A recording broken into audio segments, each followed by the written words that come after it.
Are you looking for an internet talk radio station for your podcast? Look no further. At the helm of Passionate World Talk Radio are two women that want to provide a spot for you and your podcast to be heard. There are many other places for your podcast, but PWTR has the audience. You will not be disappointed. Our station has been on the internet for the past 16 years. Call us for more information. 484-364-1032 or text Jeannie White, station manager at THECONNECTSHOW@gmail.com for podcast show details. Welcome to Passionate World Talk Radio. Educate, enlighten, entertain. Hello, everybody. This is Betsy Wurzel, your host of Chatting with Betsy on Passionate World Talk Radio Network, where our mantra is to educate, enlighten, and entertain. The views of the guests may not represent those of the host or the station. Folks, you're going to want to listen to this interview. I am so excited to have with me my guest, Jeffrey Lewis, who is an award-winning novelist, and he has received 2 Emmy Awards and the Writers Guild Awards for his work as a writer-producer, most notably for Hill Street Blues, among so many other awards. It would take a half an hour just to list them all. He is an author. His new book, which I'm going to interview him about, is Land of Cocaine, which has 5-star reviews on Amazon. Welcome, Jeffrey Lewis, to Chatting with Betsy. Hi, Betsy. Nice to be with you. Hi. Thank you. I have to say, right off the bat, I have to discuss with you the cover because, Sure. To me, this is my interpretation of the cover because it shows the waves, and I feel that it portrays the turbulence that was going on, throughout the story, and shaking up the town with these new people coming in. Is that why you had the waves on the cover? How did you come up with that? Well, it's a little more both complicated and more obvious than that, actually. Probably less subtle. Okay.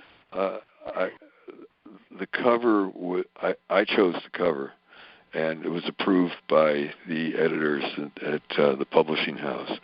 I submitted it to them, and they said, great, this looks good. And I suppose what you're saying is something that had not occurred to me, but the turbulence of the book and the turbulence of the covers do seem on reflection, and I honestly can't tell you I'd ever reflected on it before or put words to that description.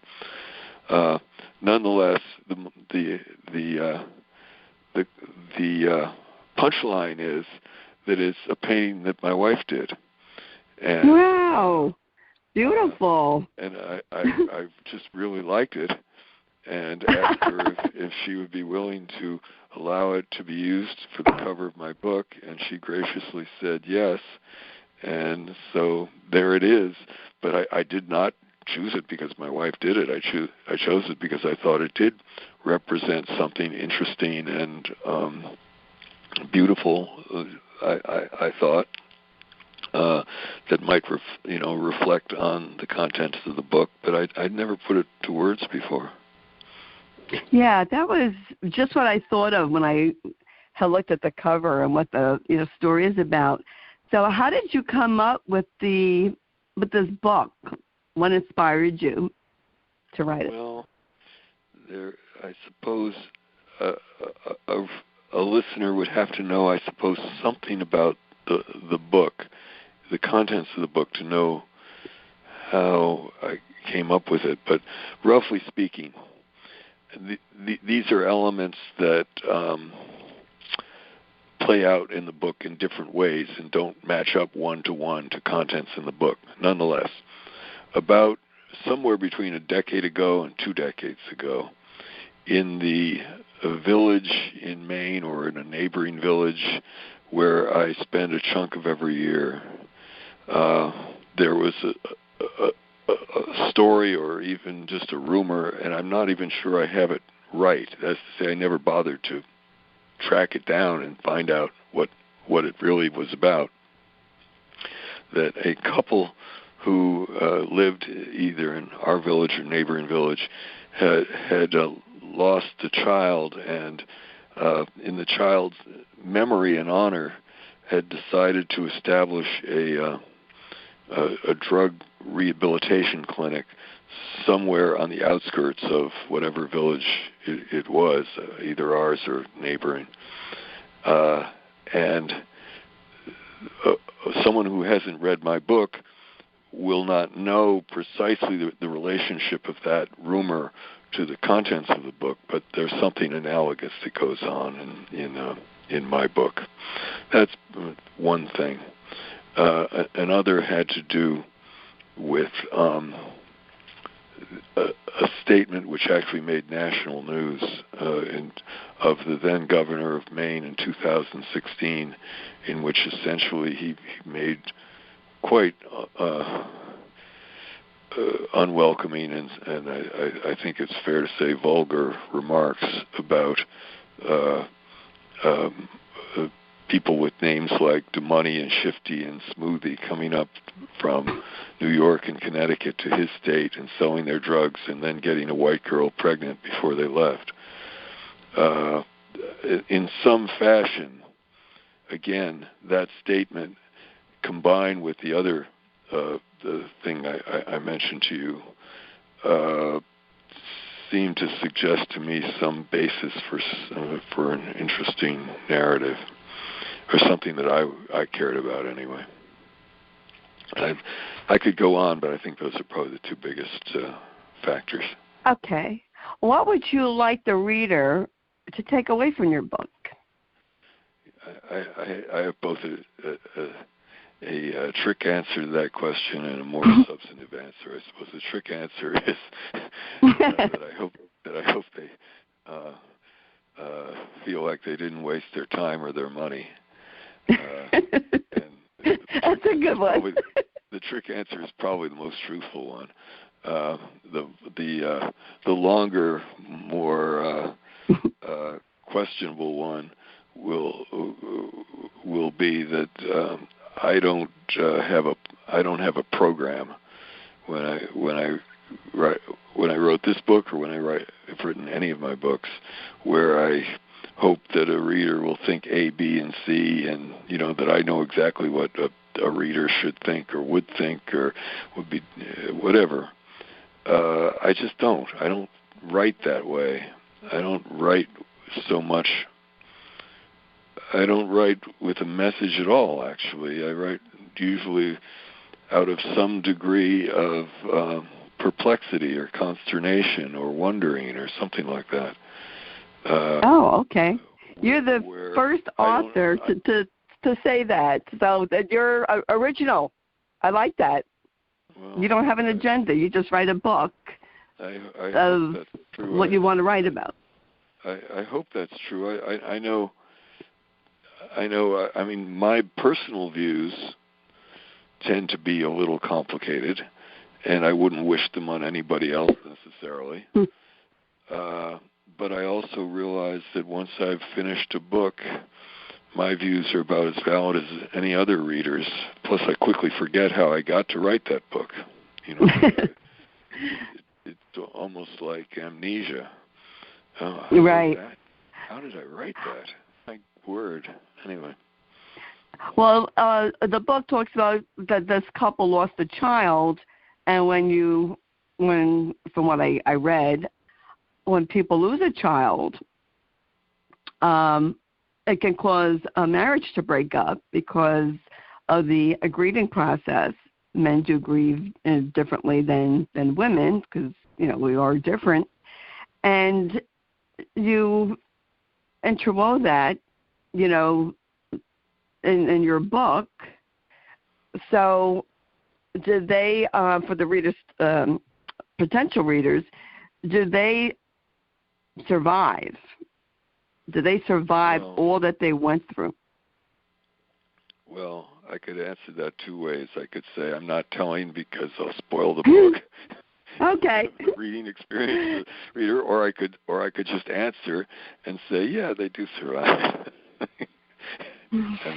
I suppose I give away something, but I think the story is in how they get there, not in where they get to. Right. And people in such small towns throughout America and in other countries, they don't like different people than they're used to coming into their town. They have preconceived ideas about what certain ethnic backgrounds people are like, and people from every ethnic background probably have experienced that in one way or another when they first arrived into a town or to America. So they did build a rehab, so they must have had a lot of opposition in their story about getting this put up, because whenever there's a rehab being built, there's always opposition. Well, I would say that just so the readers are clear, when I mentioned that inspiration for my writing the book, there's not a one-on-one equivalence. There is no drug rehab clinic in this book.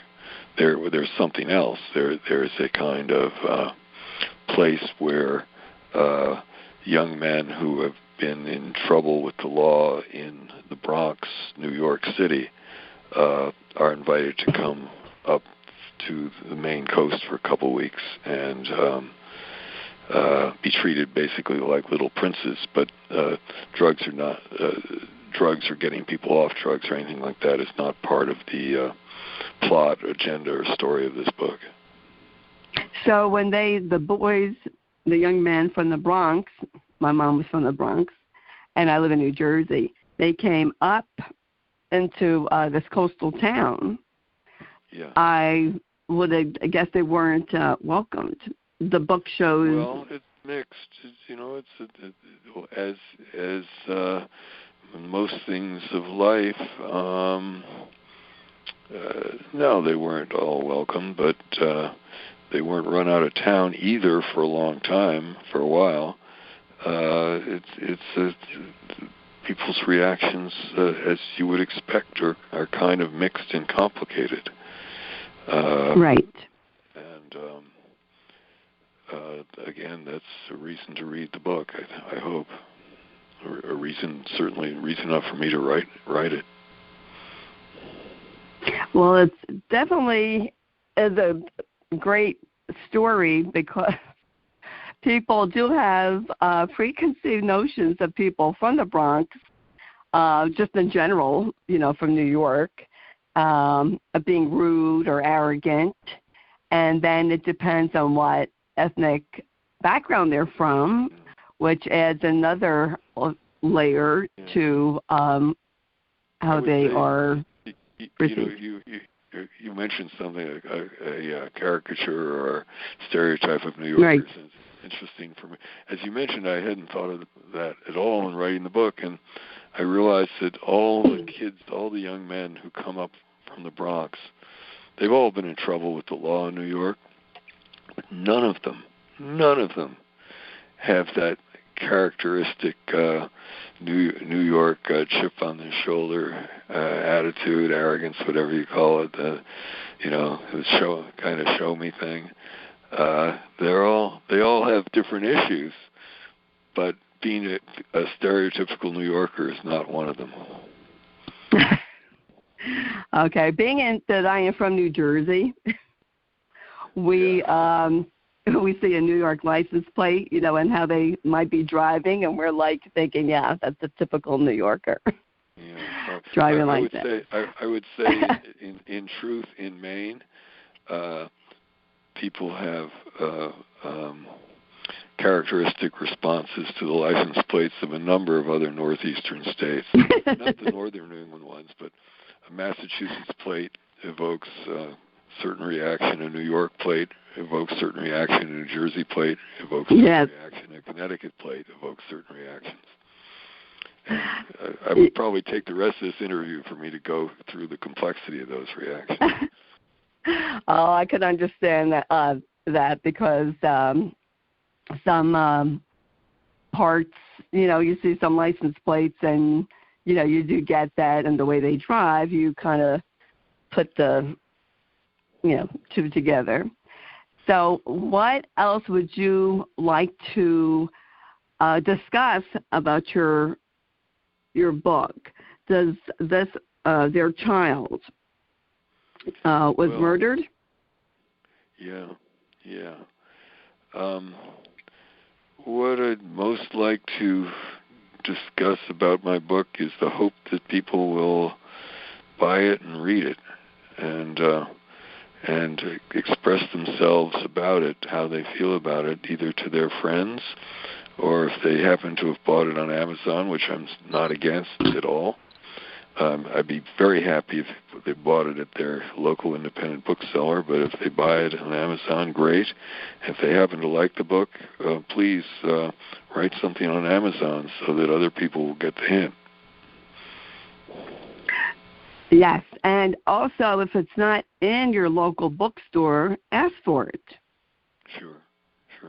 They could go in and ask for Land of Cocaine by Jeffrey Lewis.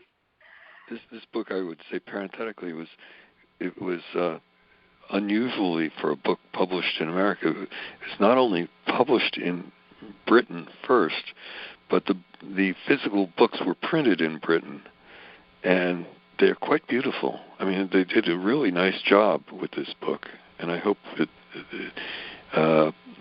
people who receive it are happy with that aspect of the production. That's interesting that it was made in England, you said. Yeah. And is it available, because this is international, is it available, do you know, on Amazon UK? Yes, for sure it is. The book was actually published about 6 weeks earlier in the UK than in the US, and it's been on Amazon UK the whole time. And there good. There the famous supply chain disruptions, that have afflicted all kinds of merchandise around the world have had some effect on the book industry, and I'm not sure it's been as easy to get this book in some cases as it should be. But I think those problems are resolved now, and should be no problem for people. And I had to ask you, Jeffrey, how did you come up with the title? I read how you came up with it, but I want you to tell the audience. Sure. Land of Cocaine. The Land of Cocaine was basically a legend of Gothic Europe, of the Middle Ages, in probably French-speaking parts of Europe, maybe all of Europe, anyway, of a land of sensual pleasure, basically. It was sort of heaven on earth, if you subtracted out every spiritual component of heaven. In the land of Cocaine, you would never have to work. Food would rain down out of the skies. Sex would be everywhere. Drunkenness would be at your pleasure. Basically, it was all the things that a medieval European peasant would find to be the opposite of his actual life. His life was strenuous. His and her lives were strenuous. Daily toil, dawn to dusk, and in the land of Cocaine there would be none of that. There would only be leisure and the violation of accepted norms of behavior in favor of basically having a good time. And that legend of the land of Cocaine has popped up now and again in through European history and made its way into American culture. As far as I know, first in a song called Big Rock Candy Mountain that may have been, I was told this, I didn't even know it, may have been sung first or put together first by Burl Ives, but anyway, it was sung more recently by Pete Seeger, which is where I first encountered it. If you listen to the lyrics of Big Rock Candy Mountain, you will find a pretty accurate description of what the land of cocaine meant in medieval Europe. And in the context of this book, it's how the husband of the husband and wife team who organized this, in essence, summer camp,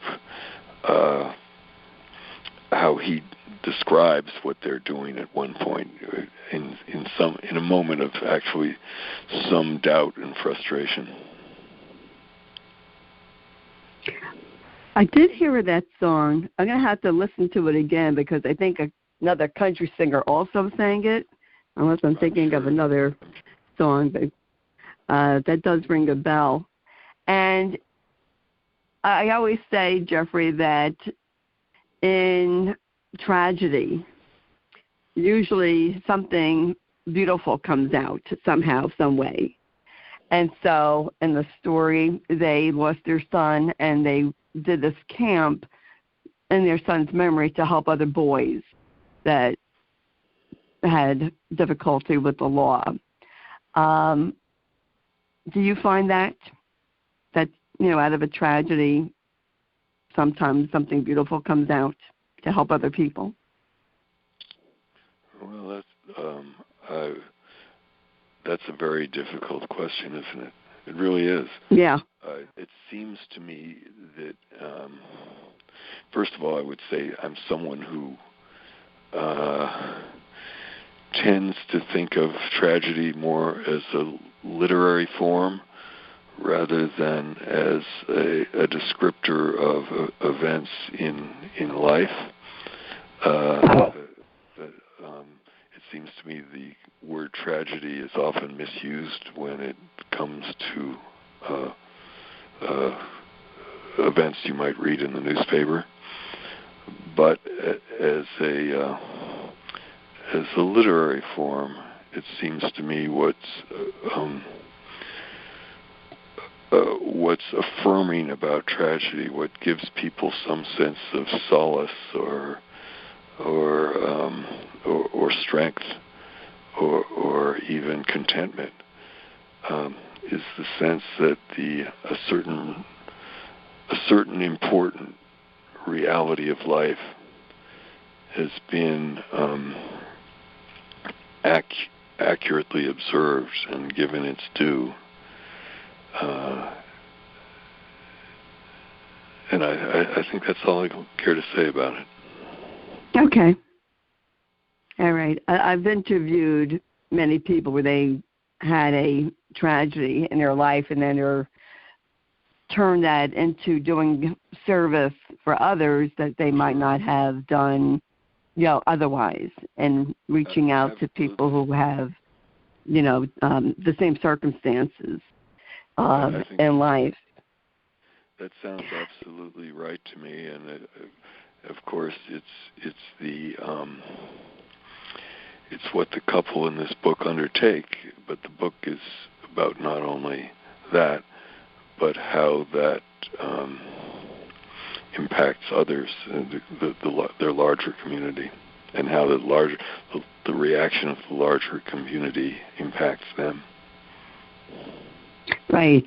We never know. I say we never know the ripples of what we do and how we affect people. We just don't know. I think sometimes you find out. I hope, with respect to this book, that there are, in that sense, still some surprises in terms of how people behave. And I would say that particularly about the young men who come from the Bronx. Well, thank you, Jeffrey, for coming on. Is there, do you have any links that you'd like to share where people can get in touch with you? If you don't, that's fine. I just always ask my guests that. Yeah, thank you for asking.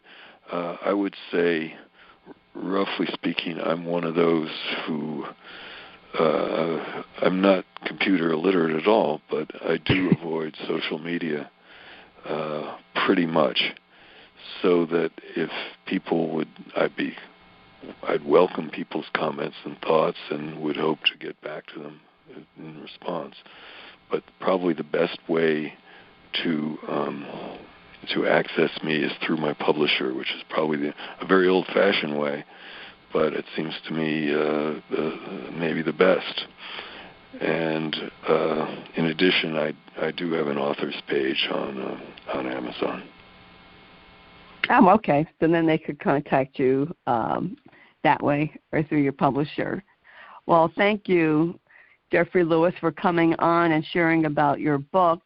Folks, it's on Amazon.com, Amazon UK. Get it from your local bookstore. If it's not in there, please ask for it. Land of Cockaigne by Jeffrey Lewis. And I want to thank you for coming on. Jeffrey, appreciate it. I was going to say the same, Betsy. Thank you so much for having me. You're welcome. Folks, if you missed any of this podcast, you can hear it all over again on your favorite podcast outlet, CastBox, Spotify, Spreakers, just to name a few. And I want you to read the blog, which will have some information on where you can get this book again. And I want to thank Lisa Warren, President of Lisa Warren Public Relations, for arranging this interview with Jeffrey Lewis. And I want to thank Lillian Caldwell, CEO, Passion World Talk Radio Network, makes it all possible. And I want to thank Jeannie White, who's station manager, Passion World Talk Radio Network, for producing the show and writing the blog. Folks, it's the holiday season. I wish everyone a happy holiday. If you can't have it happy, I understand. I hope you will have a peaceful one. And I want to wish everyone a happy and healthy new year, or a peaceful new year. Everyone has something going on. So if you can't have a happy, have a peaceful. And in a world where you could be anything, please be kind. This is your host, Betsy Wurzel, of Chatting with Betsy on Passionate World Talk Radio Network. Until we chat again, bye-bye, everybody. Are you looking for an internet talk radio station for your podcast? Look no further. At the helm of Passionate World Talk Radio are two women that want to provide a spot for you and your podcast to be heard. There are many other places for your podcast, but PWTR has the audience. You will not be disappointed. Our station has been on the internet for the past 16 years. Call us for more information. 484-364-1032 or text Jeannie White, station manager, at THECONNECTSHOW@gmail.com for podcast show details. Thank you for listening to Passionate World Talk Radio. You can listen to this program all over again by going over to https://passionateworldtalkradio.com. You can also hear it on Spotify, Spreaker, Amazon Alexa, AMFM247.com every Tuesday evening between 8 and 9 p.m.